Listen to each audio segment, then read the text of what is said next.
My name is Michael Moscato, and I'm a candidate for United States Congress out here in Arizona's 8th Congressional District. And though my opponent is Representative Debbie Lesko, I wanted to address Arizona's 4th Congressional Representative Paul Gosar regarding his actions on social media over the course of this last week. And I'm speaking directly to you here, Paul.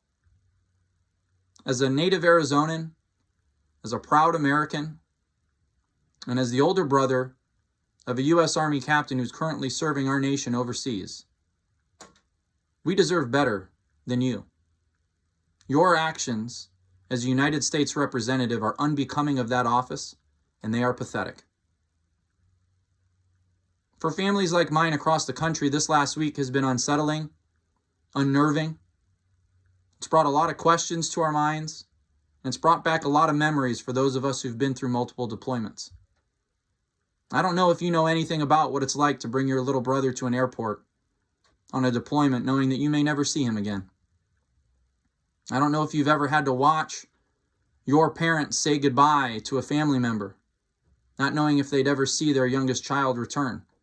I don't know if you know what it's like to have to take care of the spouse of your brother and his 1-year-old child while he's deployed for the 3rd time defending this great nation. And quite frankly, I don't know if you even care.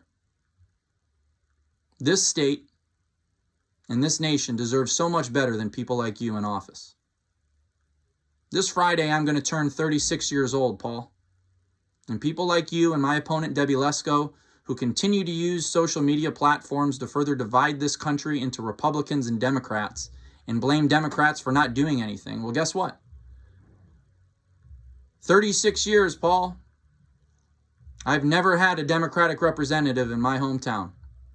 The same issues, immigration, healthcare, education, infrastructure, jobs, the economy, wages, equality, the environment, gun violence, those same issues were still issues in January 10th, 1984 when I was born. And they're still issues now. I haven't held public office for a day in my life. So guess what? People like you, people like my opponent Debbie Lesko, who've been my representative for a third of my entire life, that's all happened on your watch.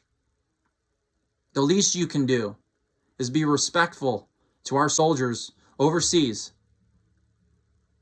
doing the things that so many people in this country have chosen not to do. Their selflessness, their courageousness. You may not care, Paul. I've lost friends in wars. This is about so much more than someone like you. And this upcoming election, everybody, is about so much more than being a Republican and a Democrat. It's about the meaning of our voices, our values, and our votes. It's about electing someone who's going to show up every day in Washington, D.C. to work as hard as they can to make our lives better. It is my hope that we as Americans come together, because we need to, and that we hold these elected officials accountable for their actions. If any of us failed to do our jobs, and if any of us acted like this, we'd all be fired. And I challenge you to do exactly that to these kind of representatives November 3rd, 2020.